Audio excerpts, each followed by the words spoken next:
되면 같은 당 했겠죠. 댓글로 많이 달아주시기 바랍니다. 댓글 부대 동원하시. 뭘 네, 댓글 부대 동원하시. 이보세요. 이게 지금 민주당의 물타기예요. 또 저희 제작진이 이번 총선 특집을 위해서 야심차게 준비한 게 있다고 합니다. 바로 60초 토론인데요. 사실 이제 총선과 관련된 뜨거운 이슈가 정말 많잖아요. 이게 1020 세대가 이해하기에는 굉장히 어렵잖아요. 그래서 총선과 관련된 이슈를 이해하고 또 핵심만 요약해보기 위해서 60초 토론을 준비했습니다. 어떻게 괜찮으세요? 막 여기저기서 한숨 소리가 막 들리는데요. 네, 60초 토론 룰은 제가 키워드를 얘기를 하면 특정 정당에게 키워드와 관련된 공격을 양쪽 다른 정당에서 60초, 각 60초씩 공격을 합니다. 60초 동안 반론, 반박의 기회를 드리겠습니다. 총선 핫이슈 첫 번째 키워드는 선거법 개정입니다. 혹시 연주 학생은 총선이 어떻게 치러지는지 알고 있어요? 동네 학교나 주민센터 가서 하는 거 아닌가요? 인증 찍고. 그래서 우리 혜진 학생이 네. 준비했다고 들었어요. 우리 연주가 이해할 수 있게 쉽게 설명을 해주세요. 네, 일단은 선거법 총선거라는 이름은 대한민국 국회의원 총선거를 줄여서 총선거 또는 총선이라고 그러는데 국회의원을 원래 투표장에 가면 투표 용지를 2개를 줘요.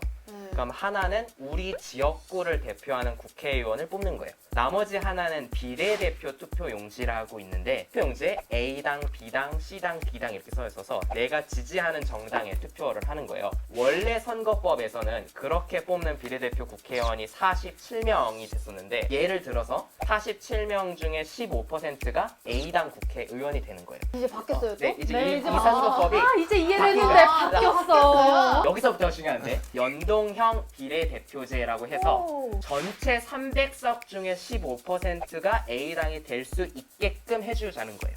비례대표에서 15%를 전체 300석과 연동시켜서 그 비율만큼 의석을 나누자라는 게 연동형 비례대표제고 우리나라 같은 경우는 100%를 연동시키는 것이 아니라 절반 정도만 연동을 시켜주자. 라는 거가 준연동형 비례대표제고 본질적으로는 조금 더 많은 정당들, 조금 더 다양한 정당들이 국회에서 의논을 할 수 있도록 하는 제도가 요번에 바뀐 선거법입니다. 이렇게 이번 총선부터 선거법이 바뀐 거잖아요. 근데 개정 과정부터 현재까지 조금 뭐 말도 많고 일도 굉장히 많았죠. 일단 이 선거법 개정을 주제로 60초 토론 시작하도록 하겠습니다. 그럼 이번 총선에서 받는 기후 순서대로 가겠습니다. 혜진 학생에게 공격을 먼저 규범 학생과 상혁 학생이 시작을 하겠습니다. 규범 학생부터 할게요. 60초 시작!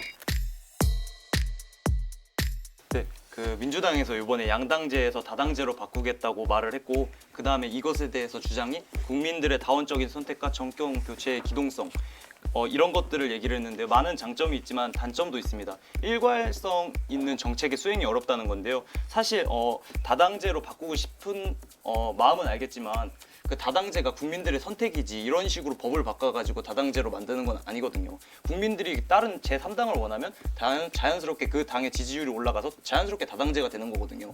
그 당이 지지율이 높지 않다고 법을 바꿔서 이렇게 국회의원 의석수를 늘려준다는 것 자체가 평등권에 위배하는 거고 이제 헌법에 따지면은 지역구 비례대표는 각각 국민이 뽑아야 된다고 나와 있는데 그것조차 지금 위헌하고 있는 겁니다.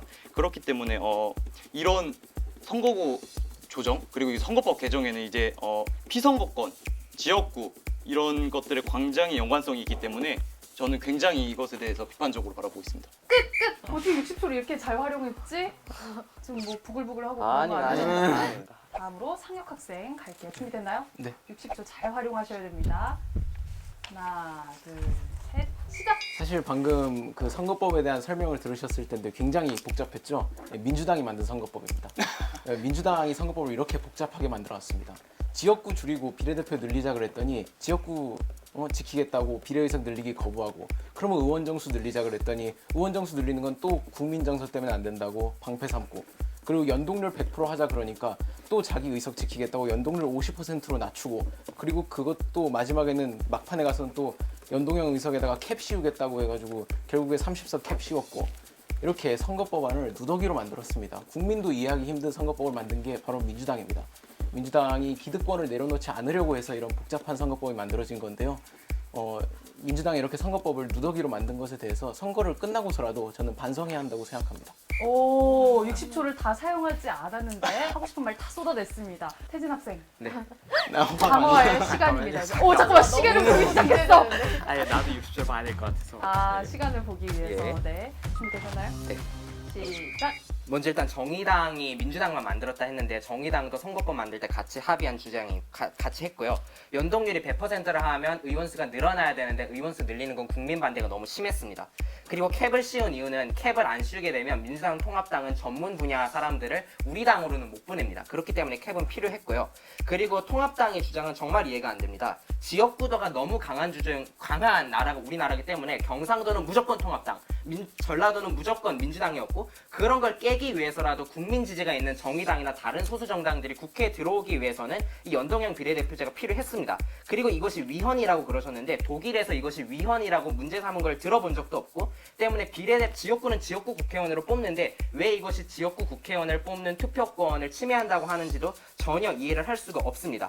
오히려 이렇게 다당제를 통해서 국민이 서로 정책을 합의할 수 있는 국회를 볼 수 있다면 그것이 더 좋은 국회, 더 발전적인 정치를 볼 수 있지 않을까 저는 기대를 하고 있습니다. 정확히 60초.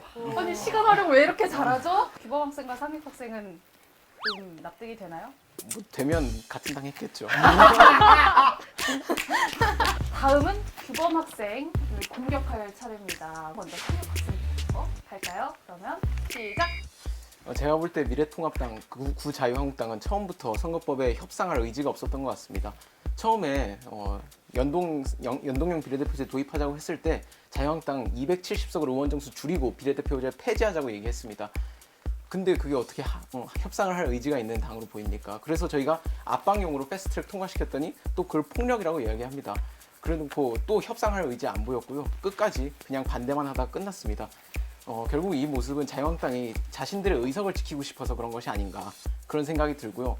또 무엇보다도 국민이 안 뽑는다고 하셨는데 정당 투표도 소중한 국민의 한 표입니다. 그리고 정당의 민주적 경선을 통해서 선출된 후보를 보고 국민들이 판단을 해서 정당 투표를 하면 그것도 국민의 판단이고요. 그렇기 때문에 저는 국민이 뽑지 않는 거다 정당 투표는 이런 말은 동의하기 어렵습니다. 이상입니다.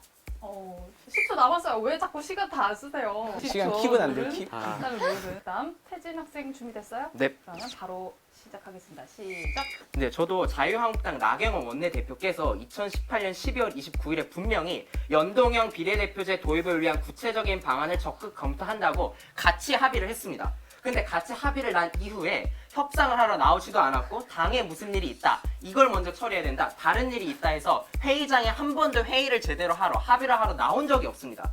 그러고 나서 갑자기 다른 정당들끼리라도 합의를 해서 처리를 하려고 하면 이것이 독재네 폭력이네 하면서 당직자들 불러놓고 국회의원 어른들 불러놓고 국회에서 싸움질하고 문 가로막고 줄다리기 하고 이 사태 폭력 공작 사태 진짜 다 자유한국당 어른들이 하신 겁니다. 이 과정 속에서 저는 도대체 이걸 어떻게 도덕적으로 이해해야 되는 건지 정말 TV에서 이틀 내내 3일 내내 국회의원 아저씨들이 문 막고 있는 거 국회의장실 가서 소리 지르고 있는 거 줄다리기 하고 있는 거 밀쳐내고 있는 거 보았습니다. 이 점에 대해서는 정말로 용서해야 되고 앞으로도 계속 기억해야 된다라고 저는 생각을 하고 있습니다. 2초 남겼어요. 와. 규범 학생의 방어 그럼 바로 들어볼게요. 시작. 조금 더 공부를 하셨으면 좋겠는데 이 대통령 중심제는 사실 비례대표가 그렇게 중요하지가 않습니다. 이거는 공공정책학 책을 보시면 나와 있는데 그리고 이제 이 선거법 개정에는 여러 법안들이 묶여 있습니다. 일단은 뭐 나이를 이제 피선거권을 18세로 낮추는 것들 저희는 분명히 이제 다른 이제 법안들 먼저 처리하고 같이 하겠다고 말씀을 드렸고 그다음 이제 이제 피선거권 같은 경우에는 거기에 이제 같이 묶여가지고 이제 민주당의 이런 물결 이런 거 이거 물결 있잖아요 물타기 그런 걸 이용하려고 하는 것 같은데 이 피선거권을 낮추는 게 지금 전혀 반대로 가고 있거든요. 그거를 포함시켜 갖고 지금 민주당의 어떤 물결을 이용하려고 하는 거고 이게 일단 보면은 선거권 같은 경우에도 만 18세로 낮추는 것에 동의를 하는데 일단은 교육이 먼저 들어와야 되고 피선거권이 낮춰져야 되는데 전혀 반대로 가고 있어요. 피선거권이 먼저 낮춰지고 교육이 들어오고 있어요. 그리고 이런 비례정당 같은 경우에도 지금 아까 말씀해 주셨다시피 나경원 의원님께서 자꾸 자유한국당 프레임을 씌우시는데 지금은 미래통합당이고 그만! 네, 미래통합당이고까지 나왔어요. 코멘트를 못한다 이거죠? 댓글로 많이 달아주시기 바랍니다. 기다리겠습니다.